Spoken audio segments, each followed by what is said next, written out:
Haunted Hangover presents Anthology Obscura.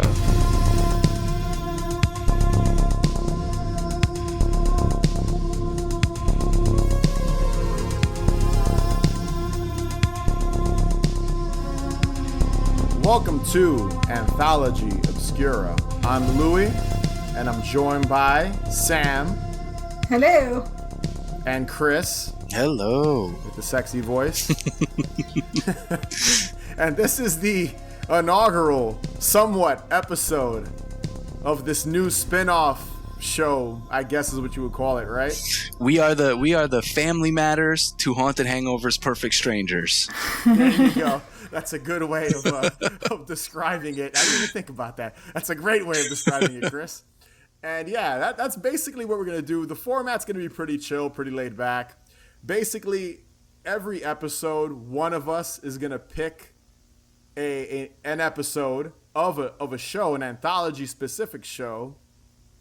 And it doesn't necessarily have to be a horror show. It could be sci-fi, action, drama, whatever, as long as it uses the anthology format.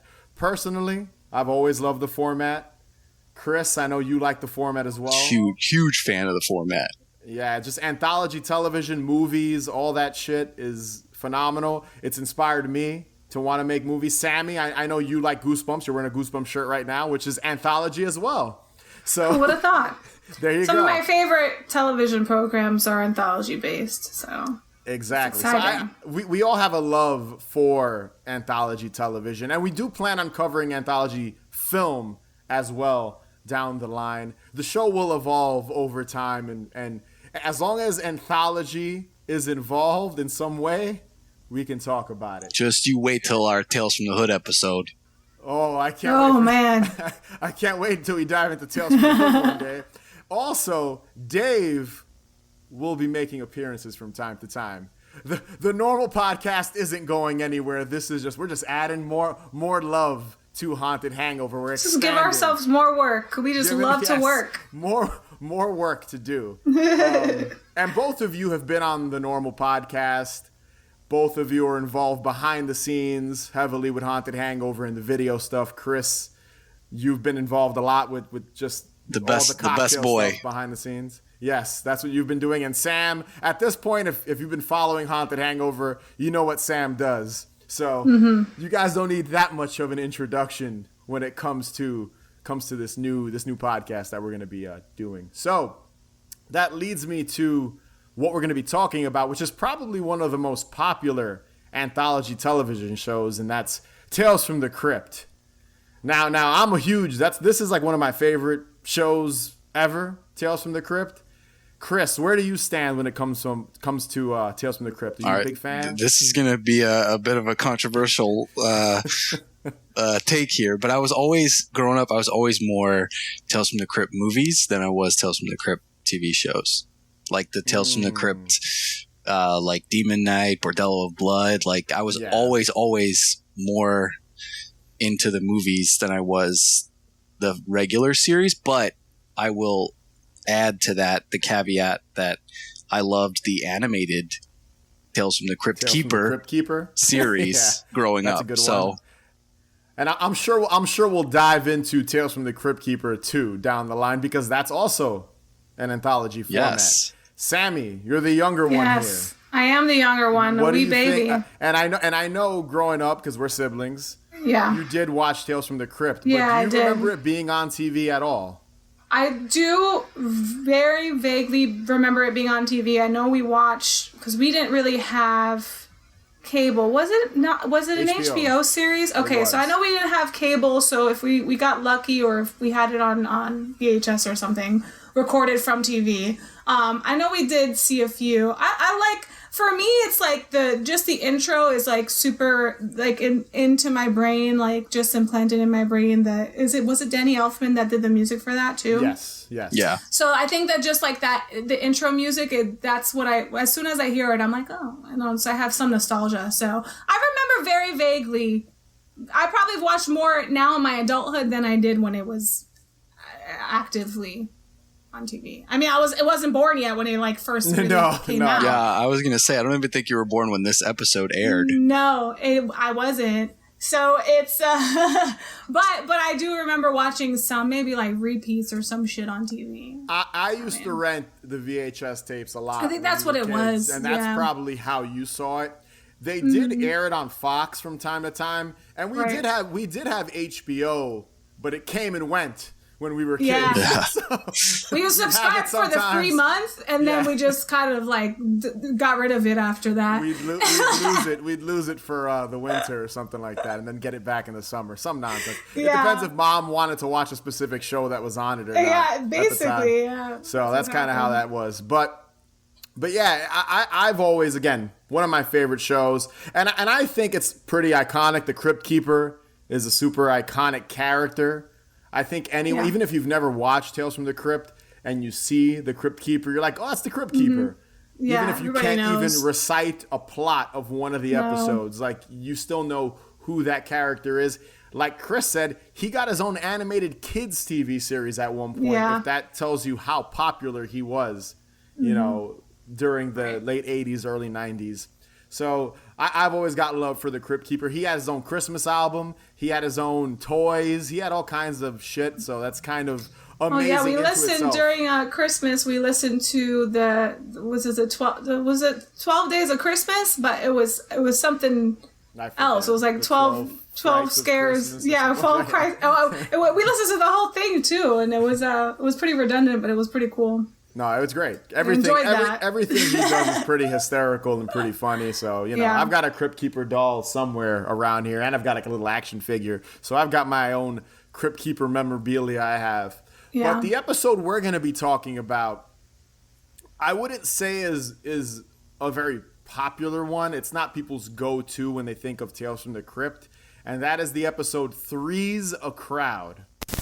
Tonight, I've chosen a fiendish little tale from my hold of moldy oldies. We've been invited to an anniversary celebration of holy deadlock. You know, to love and to perish, for richer, for horror, in sickness and in stealth, till death do us part.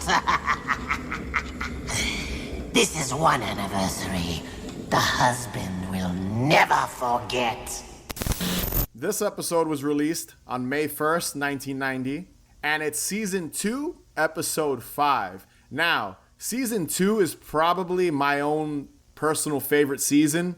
It has the most well-known actors in it, like everyone's in it. Demi Moore, Bobcat, is it Goldwick? Goldwick, yeah, he's in an episode. A lot of people. Miguel Ferrer from RoboCop and Twin Peaks and stuff, like he's in an episode. George Clooney's cousin. Is that George Clooney's cousin? Yeah. Did not know that. Thanks, Chris. There you go. Of course Chris would know that.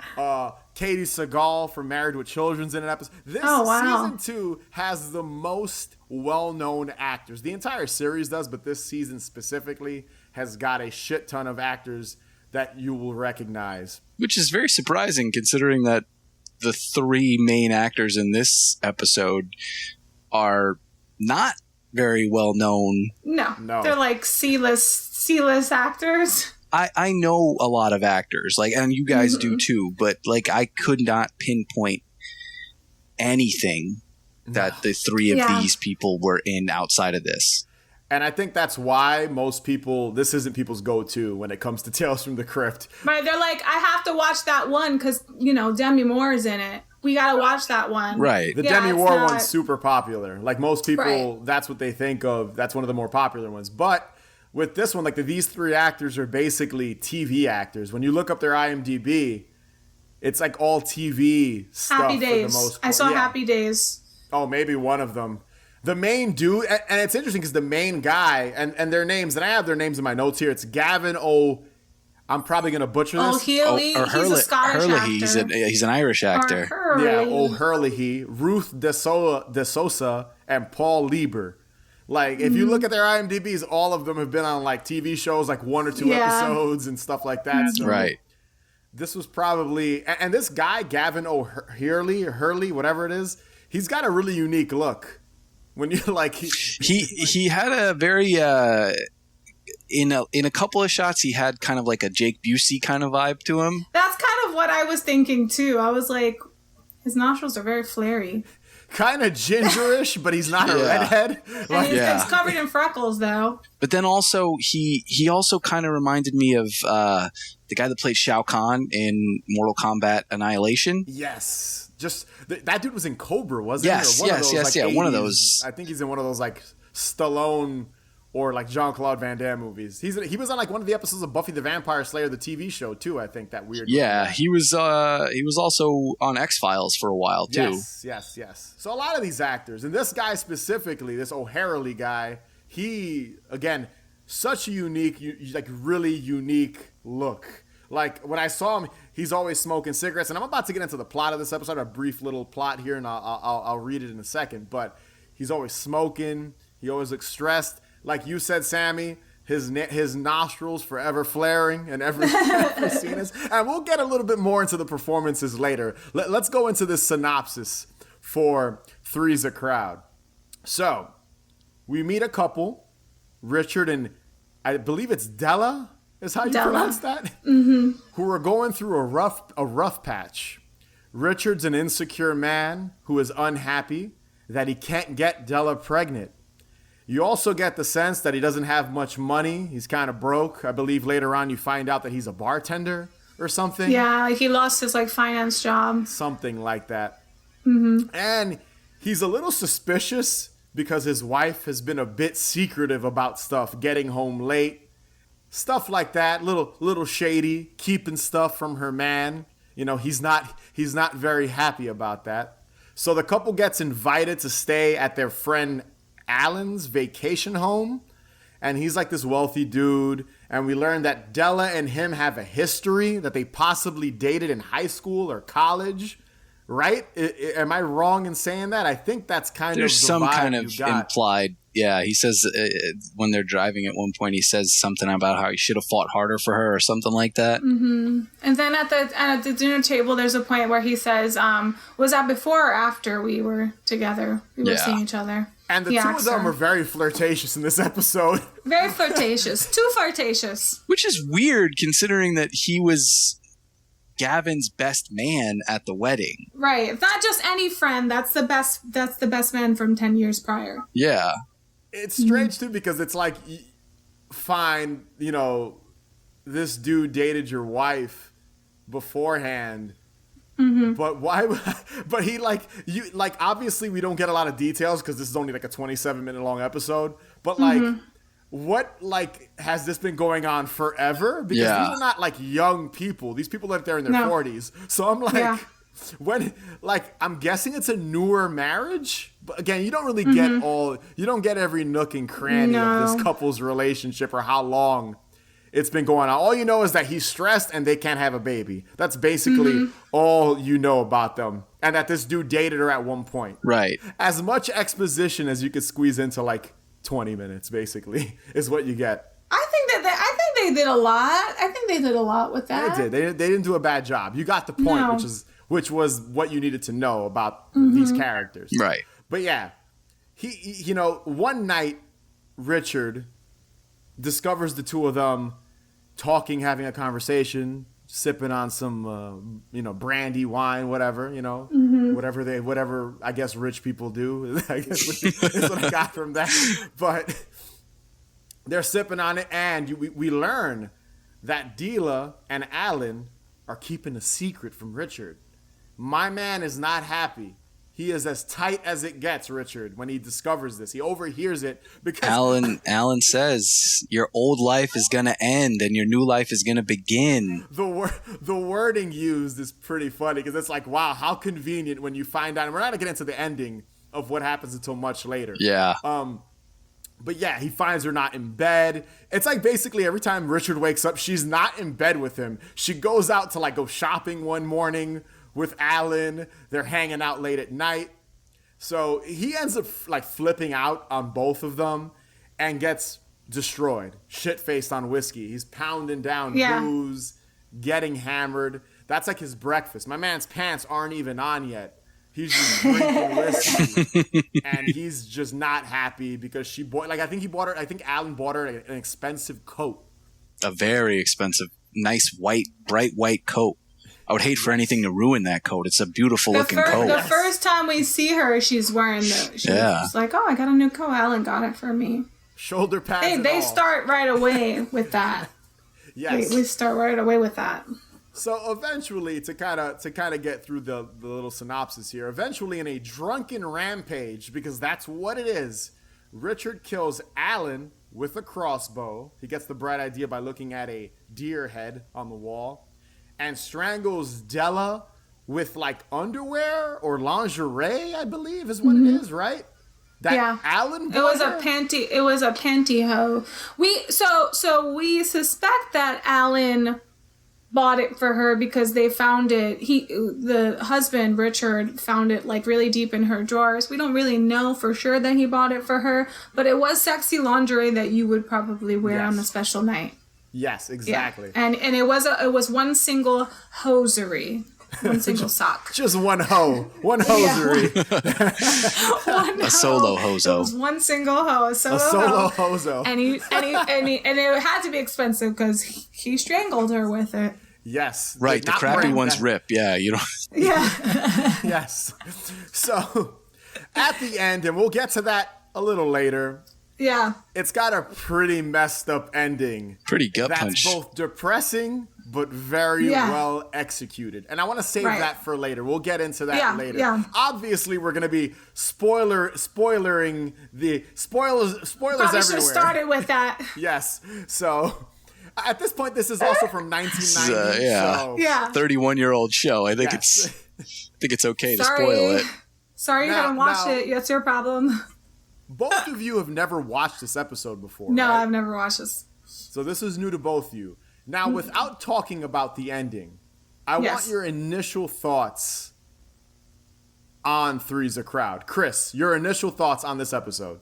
See, it's hard to give a clear thought without informing the ending, but I will say that there is a lot in there where I feel sympathy toward Gavin. Yeah. But then the dialogue from the other characters is so insane. And some of the stuff that they say to each other is it leads Gavin there, and it's ridiculous in the way that they talk because of something that comes later. It's ridiculous that they say the stuff that they say to each other. And Alan, he's kind of scummy. He's very scummy. He's like that shitty friend that throws his money around. And do I think he deserved to die? No. But so it's like it's a fine line because it's a weird. I will say it doesn't feel like a horror episode. No. It's more so like a thriller, and I like that most of the episodes of Tales from the Crypt are like 20-22 minutes. This one is closer to 30 minutes in its own runtime, where the last like 15 minutes or so that you like sit with Gavin and kind of go on his deep dive into his insanity, it works out much better in that kind of longer pacing, I think. But I'm excited to talk about the ending when we get there. What about you, Sam? What did you think of this episode? So this is a tricky thing now, okay? I'm going to say something. So this is a tricky thing. We have seen film and TV has progressed so much as far as plot and storyline goes that this isn't necessarily an episode of an anthology or a show. This isn't necessarily a story that we haven't seen before, okay? So you it's a little hard to put you like watch this with fresh eyes. Like I within the first few minutes, I kind of already knew what the hell was going on, okay? But I had to remind myself, okay, well, like you said, 31 years ago, it's literally older than me. Maybe this is not an idea that has been played with as much, so the shock factor is definitely there. Shock factor wasn't there just because I knew what was going on. All right? Now, that doesn't mean I knew I saw it all coming, but that doesn't mean that I didn't like it. I liked it very much. I thought it was hilarious. I know it's not meant to be funny. But with these kind of like C-list actors in this horror anthology, I mean, the acting is just like so ridiculous. These scenes with Richard's character, like where he's drunk and he's angry and he's angsty, and it's like he's stuck in the cabin and he's going nuts because his wife is a floozy. It's so funny to me. I really liked it. I also made a big note on the fashion in this episode. Yeah. I don't know if you guys caught it. First of all, the white coat. We see the white coat more than once. Yeah. And it's because Richard decides he wants to try it on for size. When that happened, I actually lost my mind. I love a good drag moment. I also love Alan's double polo. Yes. Rich guy. That's how you're going to know he's a rich guy if he's not wearing two polos. He's not rich unless he has a double polo and owns a yacht. Yeah. Side note, that scene where they're on the yacht, I wonder if it's green screened or not, because it looked very good for 19. Yeah, I would have to go back and check to really see it. It looked very good. I was like, oh shit. I mean, it was nuts. Like, but overall, I'm getting sidetracked. Good fashion moments in this. and it was hilarious. But you know, like I said, I think we've just been so spoiled with like these crazy, outrageous twists and turns in a lot of horror movies and shows that we've watched. So it was a little predictable, but it doesn't mean that I did not enjoy it. I thought it was awesome. She's good as she was 10 years ago. She's good as Donna Costello. Enough's enough. The joke's gone too far. She had a little soft gurgle in the back of her throat when she comes. Like a small animal dying. It's not funny, Richard.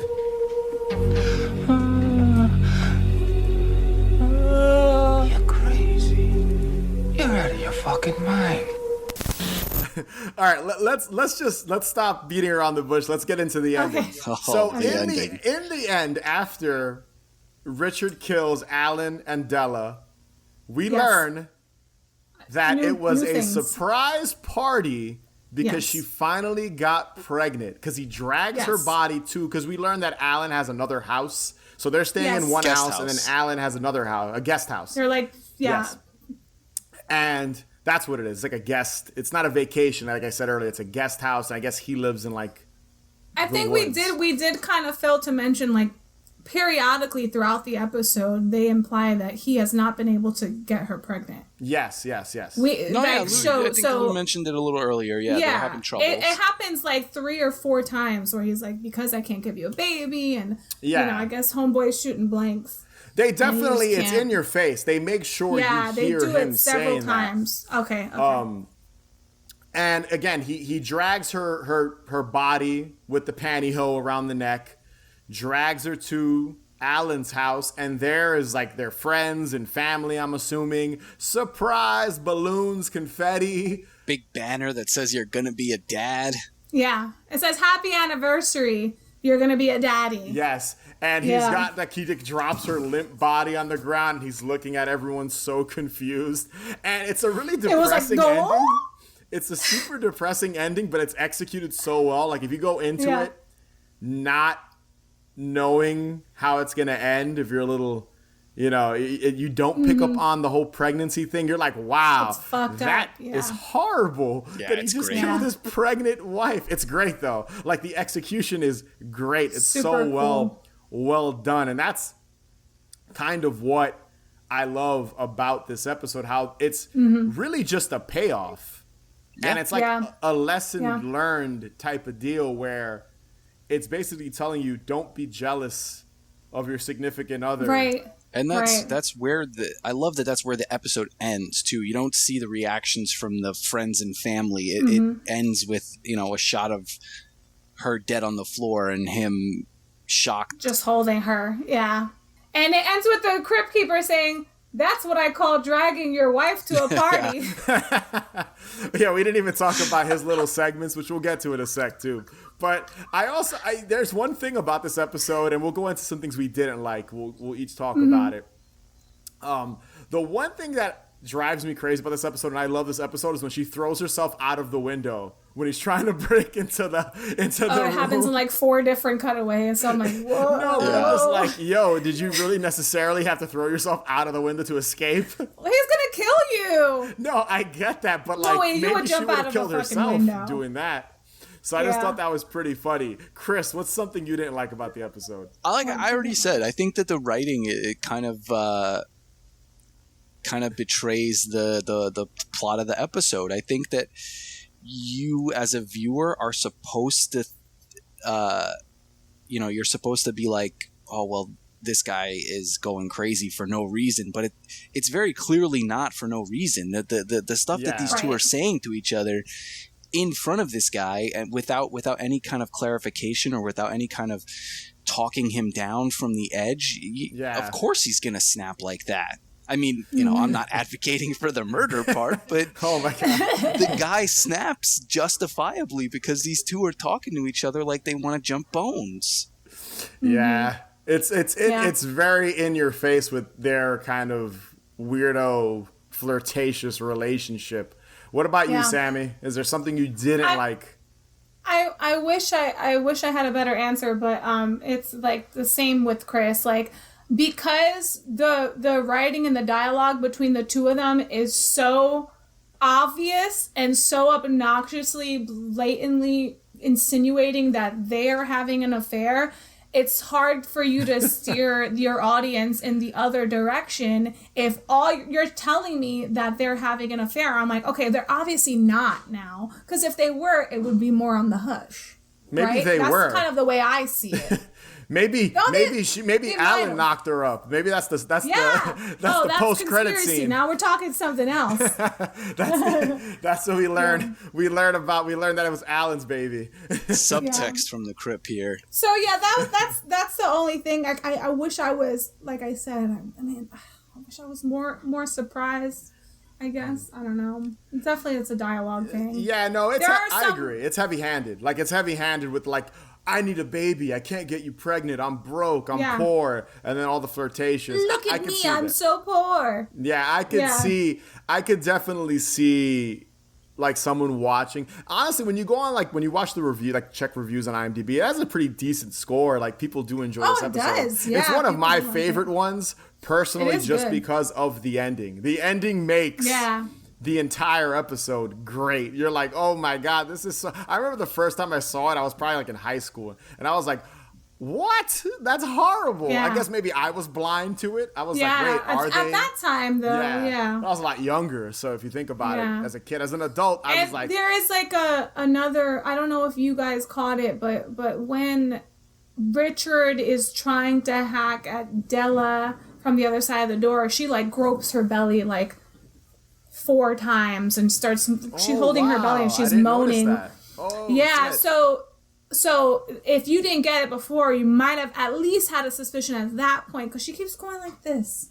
She's like holding her belly like this, and she's like, "Oh, ew." Oh, so it is. No. It's one of those things where it's like upon second viewing, you pick up on stuff. Yeah, certainly. Well, she doesn't drink. She doesn't drink either.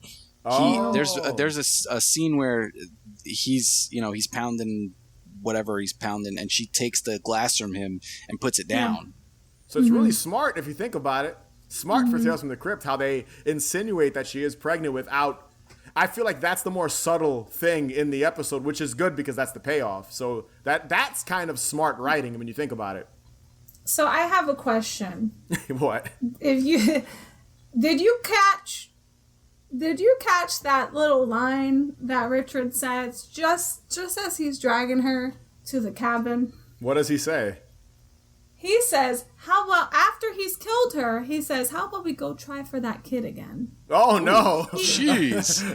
Did you not catch it? I think I did hear him say it, but now that you repeat it, I'm like, wait a second. It was a necrophilic moment. Necrophilic? I'm sorry, I don't use that word often in a sentence. Let's go work on that kid. So he dragged her. His purpose of taking her to the cabin is not to get her out of the way from view, because they're in like the fucking woods. He drags her to the cabin so he can have sex with her dead body. That's even darker than him murdering her pregnant. Yikes. Thank you. There you go, Sam. He also describes when he's like going ham with I can't because this is again the writing. It's just like it was so cringeworthy when he's going at it with Alan and he's getting ready to shoot him with the crossbow. Yeah. He says something like, "Oh well, like how was sex with her? Was it when she came? Did it look like a what was it like a baby animal dying?" Yeah. He goes, "Did she look like a baby animal dying?" I was like, who fucking says that? Richard says that. Man Richard. Richard? Obviously, Richard is. Holy shit. He's got He was mental drunk. problems. Obviously. The dude obviously was stressed out, had issues, and it drove him to Does it sound like a murder. baby animal? So Oh, jeez. he's obviously sick in the head. So Okay. I guess so. now before we wrap up here, I do want to point out I do love the Crypt Keeper wraparound segments. Crypt Keeper, most people should know. He always introduces Yes. the episode and closes it out. I do love that in the beginning he's just hanging out with like a record player, introducing the tale, playing music. And then at the end he's like Oh, at he his had a own little party. microphone and like the headphones. Yeah. And then at the end he's like in his own little party with like confetti and what are those things called that go in and out that you blow the air into them? I forget. I don't know. Yeah, I don't know. I know what you're talking about. They like Noisemakers. unravel. Yeah. It's pretty funny just seeing him like doing that, and then like you, Sammy, you already said the line that Oh, I'm says- sorry. I ruined it. No, you didn't. I ruined it. What was the line again? It was so good. Well, do you remember what he says in the beginning? No, what does he say? Because it seems like you Oh remember. God. Okay, I does he wrote it say? down because it was so funny.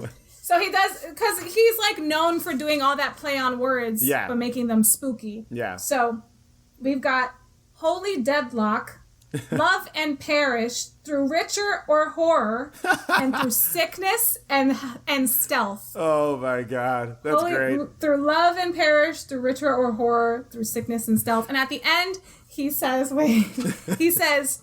now that's what I call dragging your wife to a party. That's what it was. Yes, that's what you said.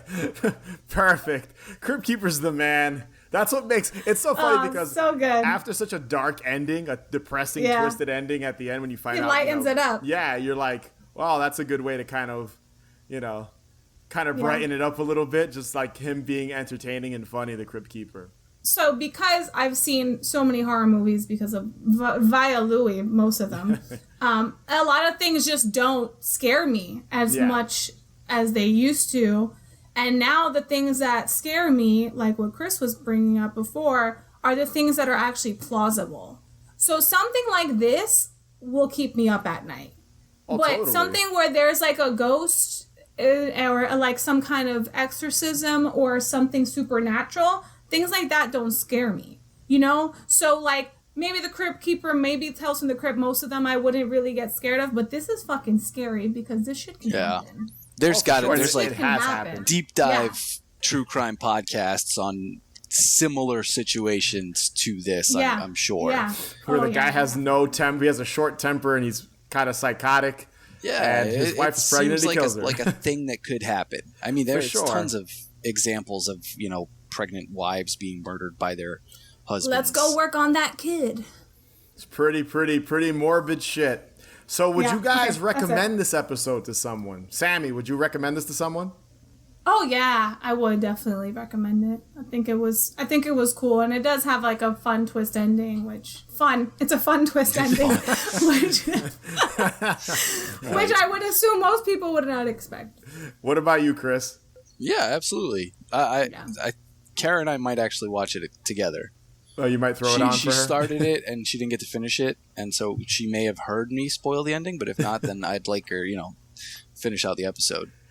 Yeah, I think it's an underrated Tales from the Crypt episode.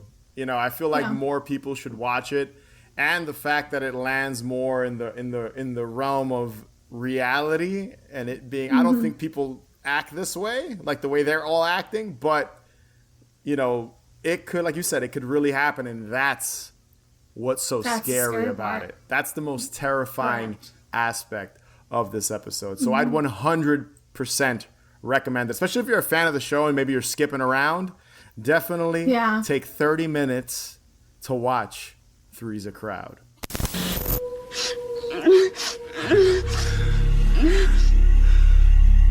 It's beautiful.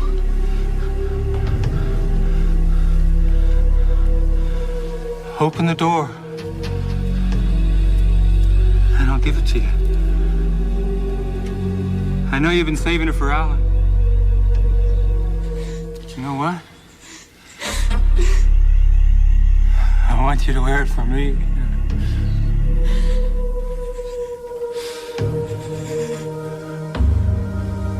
You fucking whore! So that was Tales from the Crypt, Three's a Crowd. Be sure to subscribe, follow us on Instagram and Twitter at Haunted Hangover, and also check out our Patreon page, patreon.com/Haunted Hangover 31. And if you can rate and review us, that would be greatly appreciated. And remember, the best cure for a hangover is More booze. See you guys later.